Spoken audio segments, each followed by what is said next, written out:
तो जो कल नहीं आया था भाई देख लो क्या क्या बताया था।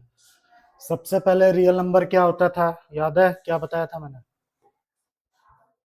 मैंने क्या, सबको पता ही होगा, ठीक है। क्या होता था?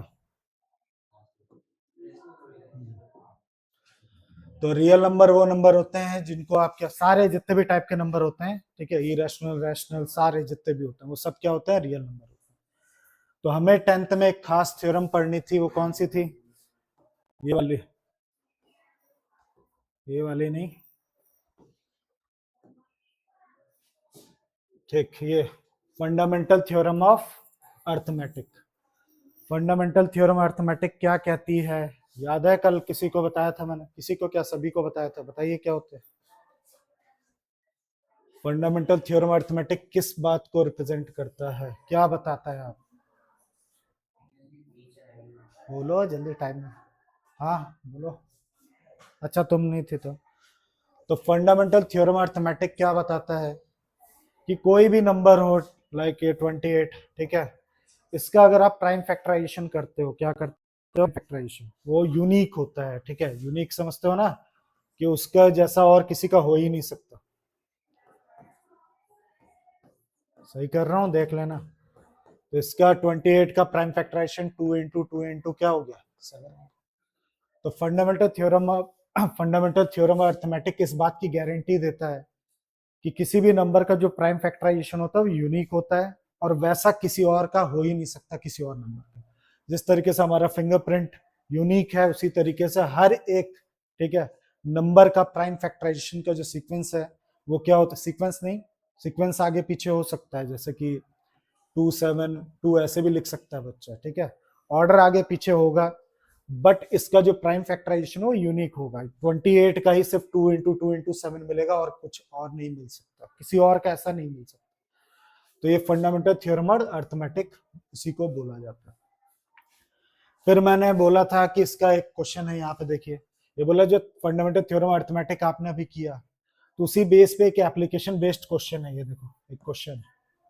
क्या क्वेश्चन था कि कोई ऐसा नंबर है 4 की पावर n, क्या n की कोई ऐसी वैल्यू आप रख सकते हो, जैसे कि मैंने क्या बताया था, 4 की पावर 1 रखेंगे तो 4 आएगा, 4 की पावर 2 रखेंगे तो कितना आएगा, 16 आएगा।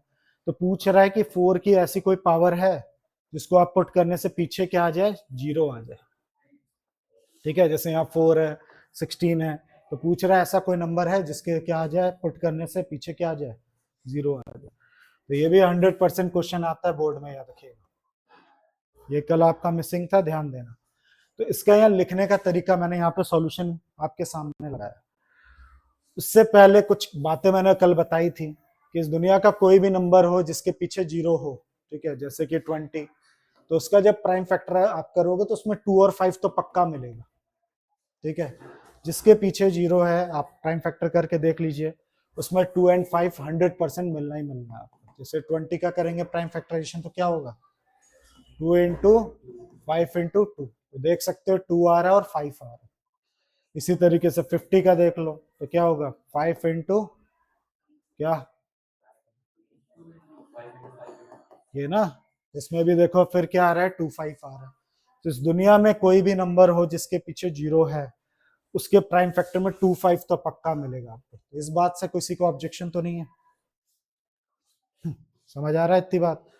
तो अब देखो यहाँ रामायण लिखी हुई पूरी, ठीक है, कि 4 की पावर n का कोई ऐसा नंबर है कि आपको क्या मिल जाए, 0 मिल जाए। तो ये देखो कैसे लिखना, बिल्कुल यही आपको लिखना है, ठीक है, इसी तरीके से। तो बोला अगर 4 की पावर n आप चाहते हो कि उसका डिजिट 0 हो, तो इसका मतलब वो डिवाइड होना चाहिए किससे, 5 से, क्योंकि जिसके पीछे 0 होता है, ठीक है, वो 5 से और 2 से दोनों से डिविजिबल होता है। तो बोला वो किससे डिविजिबल होना चाहिए, 5 से। तो इसका प्राइम फैक्टराइजेशन अगर हम करें किसका, 4n का, तो उसके अंदर क्या आना चाहिए, 5 आना चाहिए। बोला 4n का जब हम प्राइम फैक्टराइजेशन करें तो उसके अंदर क्या आना चाहिए, 5 आना ही चाहिए। पर जब हमने इसका क्या किया, प्राइम फैक्टराइजेशन किया 4n का, तो कैसे किया, कैसे किया 4n का प्राइम फैक्टराइजेशन, वो देखो ऐसे, 4n, अरे थिकनेस ही नहीं बढ़ रही,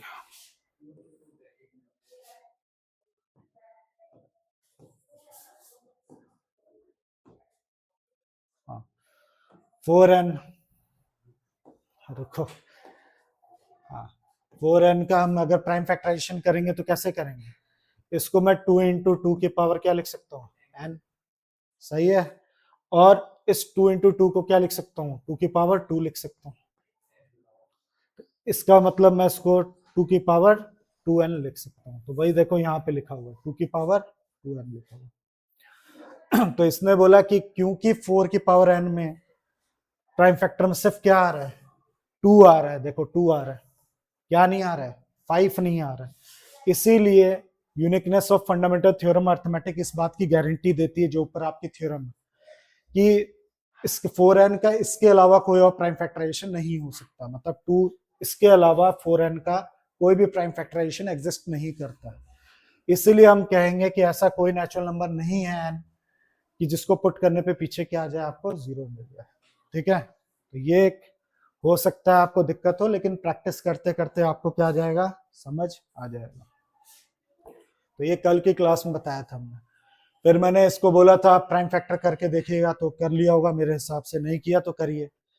फिर एक कैल्शियम एचसीएफ का क्वेश्चन भी था, तो हमने ये भी ध्यान से देखो, ये भी हमने सीखा था कल कि किसी भी दो नंबर का एचसीएफ और एलसीएम का प्रोडक्ट हमेशा उन दोनों नंबर के प्रोडक्ट के बराबर होता है। तो कल हमने इस पे बेस्ड कुछ क्वेश्चंस किए थे, ये सब वही क्वेश्चंस हैं, आप देख सकते हैं आप। ठीक है, ये वाले तो किए थे सेकंड क्वेश्चन। ठीक है, थर्ड मैंने होमवर्क में दिया था, आई होप कर लिया होगा, या किया था हमने शायद। ठीक है, तो ये कर लिया होगा। फोर्थ कर लिया या बताऊं, सेम वैसा ही है, दो नंबर दे रखे हैं, एचसीएफ दे रखा है, एलसीएम दे रखा है, मतलब एलसीएम निकालना है। तो ये कर लिया था या करना बाकी है, कर लिया था या हो जाएगा, बताऊं, आसान तो है, देखिए।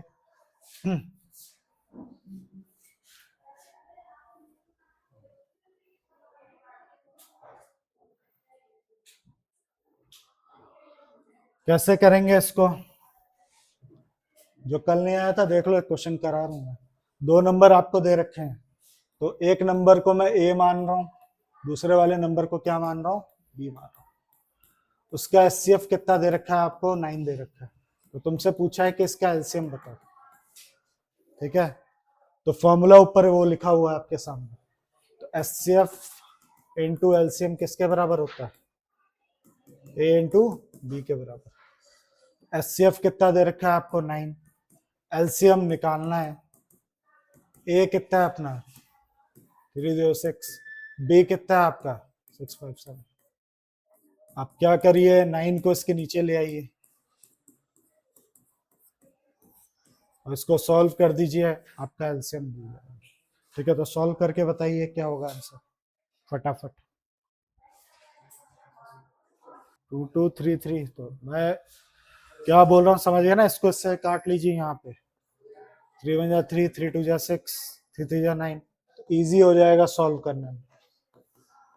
क्या 3 से अभी भी कट रहा है क्या ये, 3 से चेक कर लो, 3 2 जा 6, ठीक है, कट रहा है, अभी भी काटिए, 3 2 जा 6, 3 1 जा 3, 3 9 जा 27। अब तो इतना मल्टीप्लाई कर ही लोगे, दोनों को मल्टीप्लाई कर देना, आंसर आ जाएगा। ठीक है, कोई दिक्कत।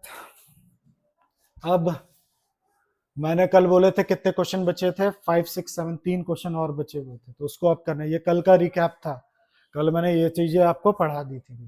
ठीक है, तो अब देखते हैं अगला स्लाइड। ठीक है, अब वही वाला क्वेश्चन, फिफ्थ क्वेश्चन ये है। अभी 4n था, उसकी जगह क्या आ गया, 6n आ गया। क्वेश्चन का कॉन्सेप्ट तो समझ ही चुके होगे, क्या था, क्या था क्वेश्चन का कॉन्सेप्ट। क्वेश्चन का कॉन्सेप्ट है,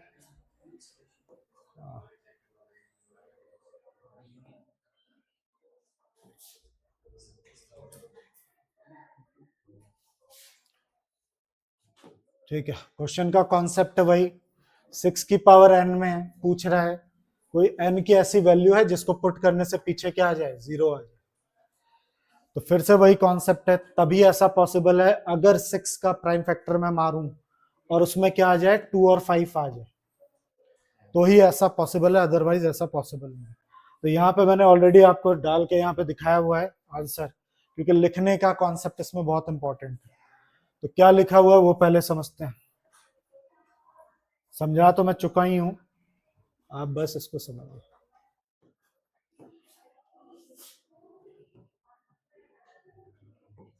तो क्या लिखा हुआ है ये देखिए, बोल रहा है कि अगर आप चाहते हो कि 6 की पावर n एंड करे डिजिट 0 से, तो इसका मतलब वो किससे डिविजिबल होना चाहिए, 10 से, या कह लो उसमें क्या आना चाहिए, उसके प्राइम फैक्टराइजेशन में क्या आना चाहिए, 2 एंड 5 आना चाहिए।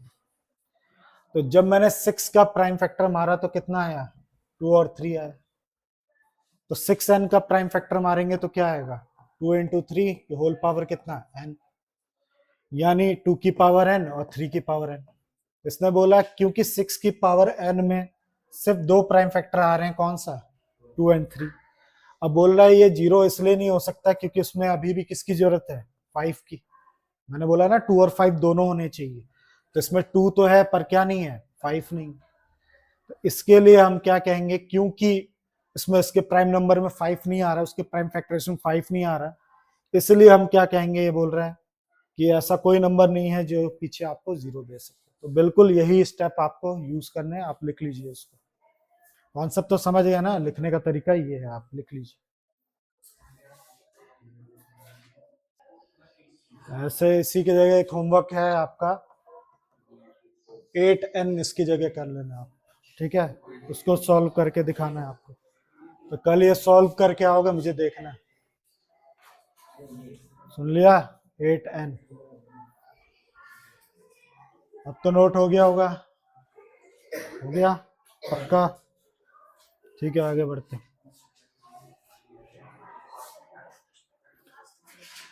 अब आता है अगला क्वेश्चन, ये भी इंपॉर्टेंट, टिक करते चलना, जो मैं इंपॉर्टेंट बोल रहा हूँ उसको आपको टिक करते हुए चलना अच्छी तरीके से। तो इसको इंपॉर्टेंट में टिक कर लेना। तो यहाँ पे क्या लिखा हुआ है, एक नंबर है 7 इंटू 11 इंटू 13 प्लस 13 है। कई बच्चों को यहाँ मल्टीप्लाई दिखता है, मल्टीप्लाई नहीं है, प्लस है, ठीक है। हाँ वही तो बताऊंगा, बताने तो दो। तो अच्छा को प्राइम पूछ रहे हो आप, ठीक है अभी बताता हूँ। और यहाँ पे एक नंबर आपको दिख रहा है ये, ठीक है, यहाँ पे बीच में प्लस, ये पूरा एक नंबर है, ये पूरा एक नंबर है, सॉल्व करके नहीं दिया, वो आपको दिया हुआ है। तो आपको ये प्रूफ करना है कि ये कंपोजिट नंबर है। तो सबसे पहले तो क्वेश्चन ये आता है कि कंपोजिट नंबर क्या है। तो कंपोजिट नंबर क्या होते हैं, किसी को पता है? हाँ, तो सीधी सी बात है, एक लैंग्वेज में बात करूं, जो प्राइम नंबर नहीं होते हैं। तो सवाल उठता है प्राइम नंबर कौन होते हैं, ठीक है। प्राइम नंबर वो होते हैं जो अपने टेबल में आते हैं या 1 के टेबल में आते हैं। तो जितने भी नंबर जो नॉन प्राइम नंबर होते हैं, नॉन प्राइम नंबर, ठीक है, वो सब कंपोजिट नंबर होते हैं, ठीक है। क्या होते हैं, कंपोजिट नंबर, यानी वो 1 के टेबल में तो आते ही आते हैं, ठीक है, अपने टेबल में तो आते ही आते हैं, प्लस किसी और के भी टेबल में आते हैं। जैसे एक एग्जांपल 6 ले लेता हूँ, 6 किसके किसके टेबल में आता है, 6 खुद के टेबल में भी आता है, 2 के टेबल में भी आता है, 3 के टेबल में भी आता है, ठीक है, 1 के टेबल में भी आता है। तो सबके, ये देखो इन सब के क्या टेबल में आता है, ठीक है, इसलिए ये कंपोजिट नंबर। तो बिल्कुल सेम यही चीज आपको क्या करनी है, इसको कंपोजिट नंबर क्यों है ये आपको प्रूफ करना है। तो ये भी क्वेश्चन डिक्टो क्या है, थोड़ा सा लिखने वाला है, ठीक है, कि इसको कैसे आप लिखेंगे वो मैं आपको दिखाने जा रहा हूँ, लिखने का तरीका। कॉन्सेप्ट समझ आ गया ना, कंपोजिट नंबर किसे कहते हैं। हाँ, तुम्हारा जो क्वेश्चन था इनका को प्राइम पूछ रहे हैं, को प्राइम नंबर क्या होते हैं, किसी को पता है? को प्राइम नंबर ऐसे दो नंबर, जैसे मैंने ये ले लिया, ठीक है, हाँ, ऐसे दो नंबर जिनका कॉमन फैक्टर 1, 1 के अलावा उसमें कुछ कॉमन नहीं आता है। जैसे कि ये 5 इंटू 1, इसका कितना है 2 इंटू 3 इंटू 1। तो 1 के अलावा इसमें क्या नहीं आ रहा है, कुछ भी कॉमन नहीं आ रहा। तो ऐसे जब भी मैं को प्राइम बोलूंगा तो दो नंबर होते हैं, याद रखिएगा। ऐसे कोई दो नंबर, ठीक है, जिनमें 1 के अलावा कुछ भी कॉमन नहीं होता, उसको को प्राइम कहते हैं। तो फिलहाल हम को प्राइम नहीं कंपोजिट पढ़ रहे हैं। तो कंपोजिट नंबर कौन होते हैं, फिर मैं रिपीट कर रहा हूँ, जो खुद के टेबल में तो आते ही हैं, 1 के टेबल में आते ही हैं, प्लस बाकी सब टेबल्स में भी, कई और टेबल्स में भी आ जाते हैं, ठीक है। तो इसी को देखते हैं कि इसको लिखेंगे कैसे। तो इसको लिखने का तरीका देखिए।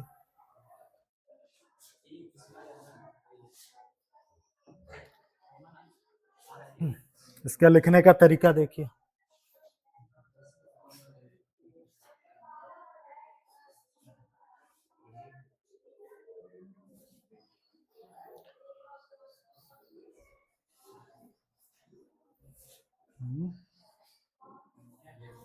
तो देखिए कैसे लिखा है इसने।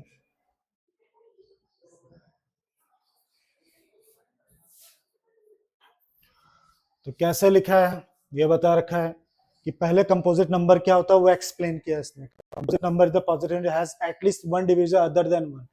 वन और इटसेल्फ के अलावा कम से कम कोई और एक नंबर तो होना चाहिए जो उसको डिवाइड करता हो, ठीक है।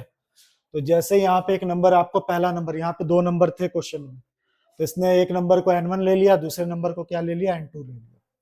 अब n1 को उठाया इसने, ध्यान से देखो, इसमें से क्या कॉमन ले सकते हो आप, 13 को कॉमन ले लिया। आप चाहो तो पूरा भी सॉल्व कर सकते हो, पर ऐसे करने की जरूरत नहीं है, आप इसमें 13 कॉमन ले लेना। तो इसको सॉल्व किया तो कितना आ गया, 13 इंटू 78 आ गया। अगर आपको ऐसे नहीं करना, आप आराम से इसको क्या मल्टीप्लाई करके फिर फैक्टर कर सकते हो, पर वो लेंदी चला जाएगा। 13 कॉमन ले लिया, यहाँ पे 13 इंटू 78 आ गया, 78 का फैक्टर मारा, 13 इंटू कितना आ गया, 6 आ गया। तो कुल मिला के n1 ये आ गया। मैं फिर रिपीट कर रहा हूँ, मैं नहीं कह रहा इसी के स्टेप आप चोरी करिए, ठीक है, आप पूरा सॉल्व करिए, ये नंबर आ गया n1। अब ये बोल रहा है n1 किसके किसके टेबल में आ रहा है, 13 के टेबल में भी आ रहा है, इसका फैक्टर मारा है ना आपने, 13 के टेबल में भी आएगा, और किसके टेबल में आएगा, 78 के टेबल में भी आएगा, खुद के टेबल में भी आएगा, 1 के भी टेबल में आएगा। तो ये लिखने का तरीके पे ध्यान दो, n1 जो नंबर है वो फैक्टर है अदर देन 1 भी, इटसेल्फ भी, वो 13 और 78 दोनों से क्या हो सकता है, डिविजिबल हो सकता है, इसीलिए ये कंपोजिट नंबर। कुछ दिक्कत है तुम ध्यान दोगे तो आएगा। सिमिलरली n2 जो दूसरा नंबर था, उसको इसने क्या किया भाई, कॉमन नॉमन ले लिया, 5 कॉमन ले लिया, सॉल्व किया, ये आ गया। अब ये बता रखा है ये कंपोजिट नंबर क्यों है, क्योंकि ये वाला जो नंबर है वो खुद के टेबल में तो आएगा ही आएगा, इटसेल्फ के, 1 के में भी आएगा, प्लस किसके में आएगा, 1009 के टेबल में भी आएगा, 5 के टेबल में भी आएगा, क्योंकि ये 1 और इटसेल्फ के अलावा भी दो टेबल्स में आ रहा है, ठीक है, इनसे भी डिविजिबल है, इसलिए इसको कंपोजिट नंबर कहते हैं। वो इधर मारा ना, फैक्टर मारते हुए दिख गया, यहाँ देखो दो फैक्टर दिख गया ना यहाँ पे, इधर इसी तरह इसको सॉल्व किया, दो फैक्टर यहाँ दिख गया आपको। तो ये इस तरीके से इसको लिखना है, इसलिए मैंने आपको दिखाया है। अक्सर मैं पूरा खुद लिखता हूँ, लेकिन ये क्वेश्चन ऐसा है कि लिखने के तरीके पे आप अच्छे से ध्यान दे पाओ, इसलिए मैंने बताया। तो एक बार और बता रहा हूँ फिर से, कंपोजिट नंबर का मतलब होता है 1 और इटसेल्फ के अलावा किसी और भी टेबल में है, सारे नहीं ढूंढने अपने को, कुछ भी एक और एक्स्ट्रा ढूंढना है आपको। तो इसने क्या किया, इसको पहले इस नंबर को सॉल्व किया, तो सॉल्व करने का तरीका 13 कॉमन ले लिया, ठीक है, सॉल्व किया, ये आ गया। फिर वो नंबर को भी इसने सॉल्व करके दिखा दिया कि ये है। तो ये जो नंबर है वो 13 के भी टेबल में आ रहा है, 78 के टेबल में भी आ रहा है, अपने टेबल में तो आएगा ही आएगा, 1 के टेबल में भी आएगा, इसीलिए कंपोजिट नंबर। सिमिलरली इसको भी सॉल्व किया, तो ये 5 के टेबल में भी आ रहा है, और किसके टेबल में आएगा, 1009 के टेबल में भी आएगा, इसलिए कंपोजिट नंबर। तो इसको भी आप नोट डाउन कर लीजिए फटाफट, करिए, ये भी इंपॉर्टेंट है। अब आता है इस एक्सरसाइज का लास्ट क्वेश्चन। तो क्वेश्चन क्या दे रखा है, there is a circular path, एक स्पोर्ट्स ग्राउंड है कोई, ठीक है, सर्कुलर पाथ उसके आप बना रहे हो भाई, ठीक है, एक मिनट,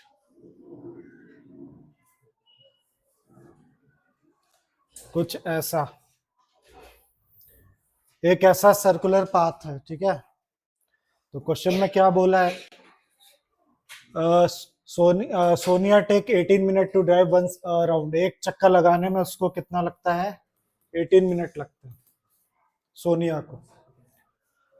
रवि को कितना मिनट लगता है उसी ट्रैक को करने में, 12 मिनट, सेम ट्रैक को 12 मिनट में करता हूं। Suppose they both start at the same point, मान के चलो दोनों सेम पॉइंट से रेसिंग शुरू करते हैं, ये भी यहीं से शुरू करती है, ये भी यहीं से शुरू करती है, तो पूछ रहा है, ठीक है, बताइए, ठीक है, और दोनों सेम डायरेक्शन में कर रहे हैं, ये भी याद रखिएगा, इनका भी डायरेक्शन इस तरफ है, इनकी डायरेक्शन भी इस तरफ है। तो पूछा है कि वो कब मिलेंगे, after how many minutes will they meet again to starting point. उस स्टार्टिंग पॉइंट पे दोनों दोबारा ऐसे दौड़ते दौड़ते कब मीट करेंगे। पता ना एक की स्पीड ज्यादा है, एक की कम है, तो जाहिर सी बात है एक इसको क्या कर सकता है, क्रॉस कर सकता है। तो पूछ रहा है दोनों कहाँ पे मीट करेंगे एक दूसरे को, ठीक है। तो क्या निकालें, एलसीएम निकालिए। इन्होंने बोला इसका एलसीएम निकालेंगे तो हमारा आंसर आ जाएगा। एलसीएम निकालिए, एलसीएम आता है ना निकालना है, जल्दी बताओ।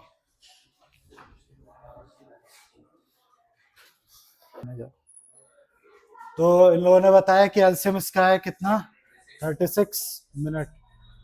तो आफ्टर 36 मिनट दोनों स्टार्टिंग पॉइंट पे क्या कर जाएंगे, मीट कर जाएंगे। तो जब भी, अब कैसे पता चलेगा एलसीएम निकालना है, जब भी कोई मीट करने की बात करे, ठीक है, कब मिलेगा, ठीक है, इस तरीके की बातें हो, कहीं मीट करने की बात हो, ठीक है, मिनिमम की बात हो, ठीक है, इस तरीके की कोई बात होगी तो आपको क्या निकालना चाहिए, एलसीएम निकालना। जब भी इस टाइप के क्वेश्चन हो, कोई ट्रेन है या कुछ भी है, तीन एथलीट हैं दौड़ रहे हैं, ठीक है, वो आपस में कब मीट करेंगे, तो ऐसा क्वेश्चन आएगा तो एलसीएम निकालिए। जब भी मैक्सिमम वगैरह बोलेगा तब क्या निकालना है, एचसीएफ वगैरह निकालना है आपको। तो इस एनसीईआरटी में तो एक ही क्वेश्चन है, तो इससे काम नहीं चलेगा, और प्रैक्टिस करनी पड़ेगी अपने को, ठीक है। तो ये हो गया आपका एक्सरसाइज कौन सा, 1.1 खत्म होता है, ठीक है। तो इनमें से सबसे इंपॉर्टेंट क्वेश्चन फिर से बता देता हूं मैं। फोर्थ वाला बहुत इंपॉर्टेंट क्वेश्चन है, सेकंड वाला बहुत इंपॉर्टेंट है, फिफ्थ वाला, सिक्स्थ वाला, सेवंथ वाला, ठीक है। यानी इसी में से, इसी एक्सरसाइज में से आपका कम से कम 1%, 5 मार्क्स का 1% होता है, पता ही होगा, तो आपका 1% 10th में इससे आपको मिल जाएगा। अब आता है अगला, ठीक है, क्वेश्चन। तो रेडी हो, थक गए हो, अगला टॉपिक, ठीक है। अब ये भी 5 मार्कर क्वेश्चन है, ठीक है। देख रहे हो पहला ही चैप्टर में कितने भर भर के हैं, ठीक है। फिर मैं बताने जा रहा हूँ √2, जैसे पिछली बार हमने किया था, √2 एक इरेशनल नंबर है, ठीक है ना, सबको पता है √2 क्या होता है, एक इरेशनल नंबर। तो यहाँ पे 10th क्लास में उसको प्रूफ करना है कि √2 इरेशनल नंबर क्यों, प्रूफ करिए, ठीक है, उसकी प्रूविंग करिए। √2 √3 ये सबको हमें क्या करना है, इरेशनल नंबर प्रूफ करना है, बातें बाद में ध्यान दो। तो ये भी आपको थोड़ा तकलीफ देगा, ये भी प्रैक्टिस वाला लिखने वाला क्वेश्चन है, ठीक है। तो सबसे पहले अगर तुम्हें ये प्रूफ करना है, उससे पहले थ्योरम आपको समझनी पड़ेगी। तो यहाँ पे थ्योरम क्या बोल रहा है, दिख रहा है ना, let p a prime number. P कोई प्राइम नंबर है, प्राइम समझते हो ना, जैसे 3 2 5 ये सब।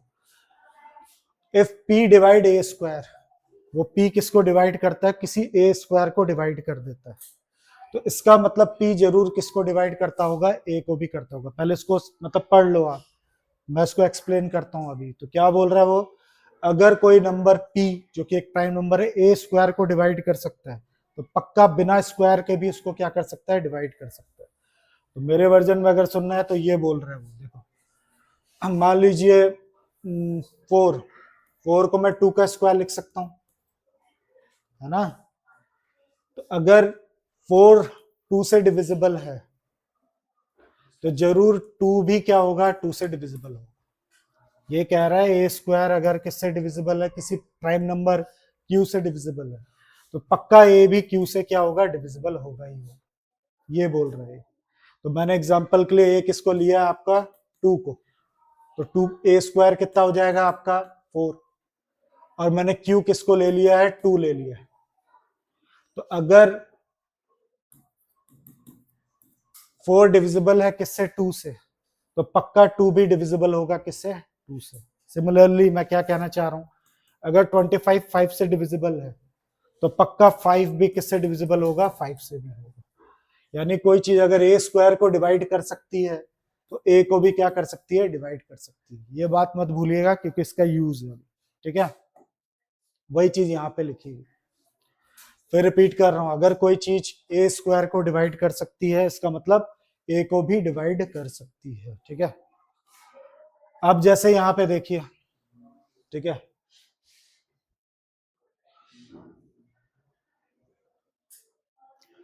यहाँ पे देखिए, पहले इसका लिखने का तरीका आप खुद देखिए बुक में, ठीक है। रूट टू एक इरेशनल है, ठीक है, नंबर इसको प्रूफ करना है। तो सबसे पहले स्टेप्स पे ध्यान देना, मैं फिर बोल रहा हूँ ऊपर से जाने के चांसेस हैं। तो ये बोल रहा है कि लेट एज्यूम, आप एज्यूम कर लीजिए, पहले क्या लिखा हुआ है, एज्यूम कर लीजिए कि रूट टू एक रैशनल, अभी के लिए मान लीजिए, एज्यूम है याद रखना। पर हम सबको पता है कि रूट टू क्या होता है, एक इरेशनल नंबर होता है। तो हम ऐसे ही एज्यूम करके चलते हैं कि लेट कर लेते हैं रूट टू क्या है, क्या है, रैशनल नंबर है। तो अगर ये रैशनल नंबर है तो इसको पी बाई क्यू के फॉर्म में लिखा जा सकता है। अगर ये रैशनल नंबर है, इसने आर बाई एस लिखा है, आप चाहो p by q a b कुछ भी लिख सकते हो। तो इसने बोला कि अब मान लेते हैं कि रूट टू अगर क्या है आपका रैशनल नंबर है, तो उसको ए बाई बी के फॉर्म में लिख सकते हो। यहाँ पे ए और बी कौन है, को प्राइम नंबर है, जैसा भी इन्होंने पूछा था। को प्राइम क्या होते हैं, उनमें वन के अलावा कुछ भी कॉमन नहीं होगा, ठीक है। फिर क्या किया, ऊपर से जाएगा, ध्यान देना, बस आज इंट्रो दूंगा, कल इसको करेंगे, बस ध्यान दो लेकिन फोकस करो। तो इसने इस बी को उठा के यहाँ फेंक दिया, तो क्या बन गया, ए इक्वल टू क्या बन गया, बी रूट टू बन गया। अब इसने स्क्वायरिंग बोथ साइड करवा दिया यहाँ पे, तो स्क्वायरिंग कराओगे, रूट टू का स्क्वायर क्या हो गया, टू हो गया, नीचे नहीं हूं मैं, इधर हूं, ठीक है। और बी का स्क्वायर कितना हो गया, बी स्क्वायर हो गया, और यहाँ पे ए स्क्वायर हो गया। अब ध्यान से देखो, इस टू को अगर इसके नीचे फेंकोगे ए स्क्वायर के, तो इसका मतलब ए स्क्वायर किससे डिविजिबल है, टू से। तो इसका मतलब टू किसको डिवाइड करता होगा, ए को भी करता, वो थ्योरम यूज हो रही है यहाँ पे। अगर ए स्क्वायर टू से डिविजिबल है तो टू पक्का किसको, ए को भी डिवाइड करता होगा। कुछ कहना है यहाँ तक।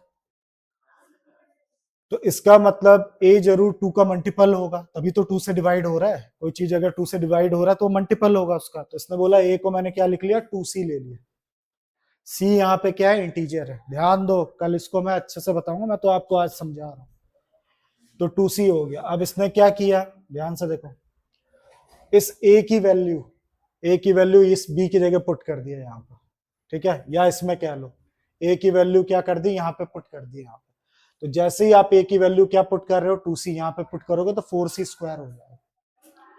फिर इससे इसको काटा तो B square equal to two C square आ गया। इसका मतलब बी स्क्वायर टू से डिविजिबल होता होगा, ये टू इसके नीचे फेंको, देखो डिवाइड हो रहा है। इसका मतलब वो बी को भी डिवाइड करता होगा, अगर बी स्क्वायर टू से डिविजिबल है, इसका मतलब बी से बी डिवाइड होता होगा।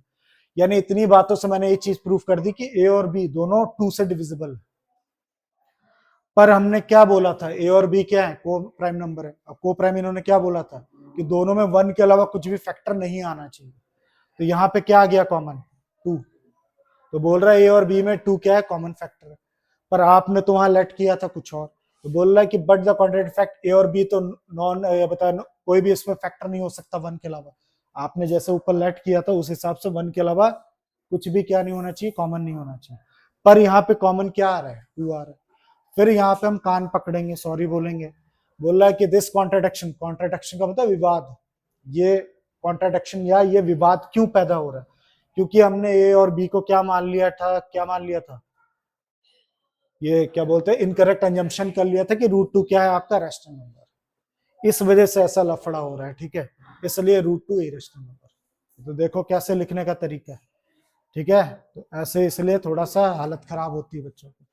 इसी तरह आप रूट थ्री का भी एक बार और देख लीजिए, कल अच्छे से समझ आएगा, ठीक है। पहले ए बी कर लिया, फिर ए को इधर फेंक लिया, स्क्वायरिंग बोथ साइड कर लिया। तो इतनी प्रैक्टिस बच्चे की हो जाती है कि आने लगता है। अभी पहले दिन तो पक्का खतरनाक लग रहा होगा।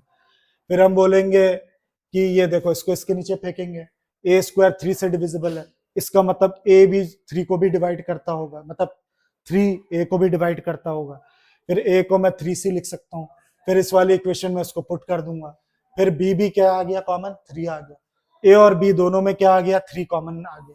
पर हम तो जानते थे ए और बी तो को प्राइम नंबर थे। फिर बोलेंगे सॉरी, ये कॉन्ट्राडिक्शन क्यों हो गया, हम ही ने गलत एजम्पशन कर लिया था कि रूट थ्री क्या है, एक रैशनल नंबर, इसलिए रूट थ्री एक ही रैशनल। तो हाँ, हम नहीं कर पाए प्रूफ, हमारा कॉन्ट्राडिक्शन पैदा हो गया, ए और बी में कुछ और भी कॉमन निकल के आ गए। तो यही आपको अभी तो खतरनाक लग रहा होगा, लेकिन जब हम कल करेंगे एक दो क्वेश्चन आप प्रैक्टिस करोगे तो इजी लगने लगेगा। इसके तीन टाइप के क्वेश्चन होते हैं, एक सिंगल वाला क्वेश्चन होता है सिंगल, और एक ऐसे डबल वाला होता है, ठीक है, और एक अपॉन वाला। तो एक ऐसा क्वेश्चन, एक ऐसा क्वेश्चन, एक ऐसा क्वेश्चन, 3 टाइप है, और 100% 5 मार्क्स का 3 मार्क्स का क्वेश्चन इससे आता ही आता है। आज तक ऐसा कोई बोर्ड का एग्जाम नहीं गया जिससे क्वेश्चन नहीं आया। आज तक 20 साल से पढ़ा रहा हूँ, सिंगल ऐसा साल नहीं गया कि इसमें से क्वेश्चन नहीं आया। तो इसका करने का तरीका अलग है, इसका करने का तरीका अलग है। तो कल की क्लास इसी पे डेडिकेटेड रहेगी, ठीक है। तो बस अगर इतना हो गया तो पहला चैप्टर खत्म। तो कोशिश करेंगे कि कल कर लेते हैं उसको। और बाकी साइंस वगैरह की बुक खरीद ली सबने?